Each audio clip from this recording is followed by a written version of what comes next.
It's been 9 months since the release of the Galaxy S21, and as the baby of the S21 series so far, how has it held up, especially since it came out with some surprising cutbacks this time round for a flagship S series device when compared to before? Hi, Ben from SamMobile.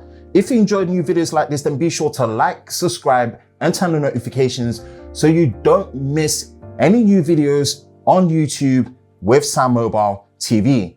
Here's our experience review of the Galaxy S21, pretty much 9 months later. The design and the build of the Galaxy S21 compared to the Galaxy S21 Plus and S21 Ultra has been a major point of contention since it first came out and was announced back in January for one main reason. First, has got to be the use of plastic for the rear body of the phone, or Glastic as Samsung calls it. This was a major concern as there's not been the use of plastic in an S series flagship since the Galaxy S5 minus the S20 FE. And unless I stand corrected, which you can let me know in the comment section below. Personally, I was worried using it compared to the glass that I experienced on the Galaxy S21 Plus and S21 Ultra, which was a big step back in terms of what was meant to be a premium feeling device.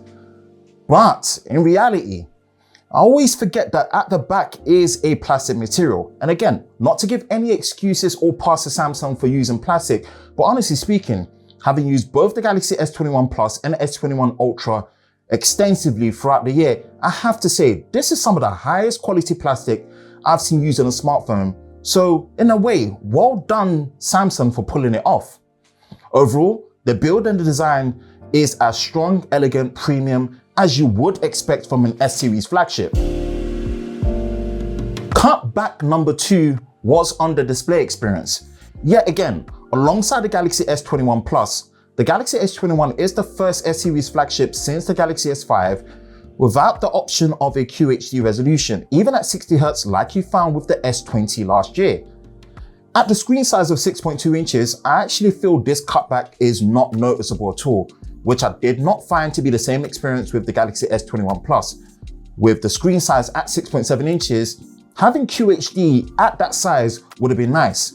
Although the 1080p dynamic AMOLED display is sharp, vibrant, and brighter than before with an adaptive 120Hz display, makes it an overall very smooth and good display experience. It being flat makes it an absolutely excellent experience when it comes to typing, and backed with the fact that the haptic feedback with the vibration motor is excellent and solid. Overall, added to the fact that the in-display fingerprint scanner has greatly improved, this is a great display experience. And now look, even with the cutback in resolution, the display experience on the Galaxy S21 is Samsung still showing how good they are at making displays. The specs and performance consist of 2 models depending on which part of the world and region you're based. This is either the Snapdragon AAA or the one we have here, which is the Exynos 2100 with 8GB of RAM and 256GB of storage with no micro SD card support. Now, fans of the micro SD card slot might be disappointed with the removal, especially when it comes to daily usage. The internal storage for us has been enough, if we're going to be very honest. The performance alongside the software has overall been great. The overall camera experience has been solid on the Galaxy S21. The 12MP main sensor with the 12MP ultra wide and a 64MP hybrid zoom sensor with the 10MP selfie are strong for both pictures and video.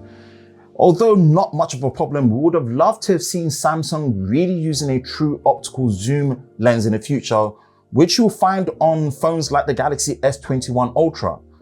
From all the fun shooting modes like Director's View and also single take, excellent video quality and stabilization, and great detail, dynamic range of photos, the Galaxy S21 is a solid one when it comes to the overall camera experience. One additional feedback for Samsung would be better optimization in the overall camera UI. Although not slow by any means, we would love to see a faster shutter and a slightly smoother navigation throughout the camera UI overall. The Galaxy S21 is packing a 4000 mAh battery with support for 25W wired charging, 15W wireless charging, and 4.5 watts for the power share.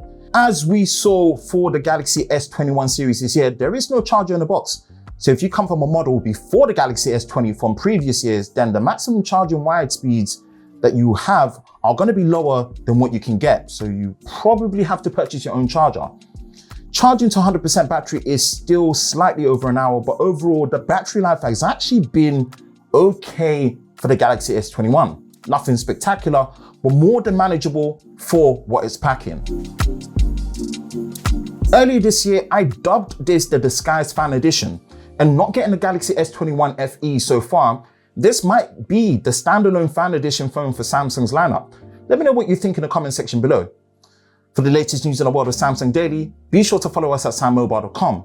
For the latest videos on SamMobile TV with YouTube, be sure to like, subscribe, and turn on notifications, and we will see you next time.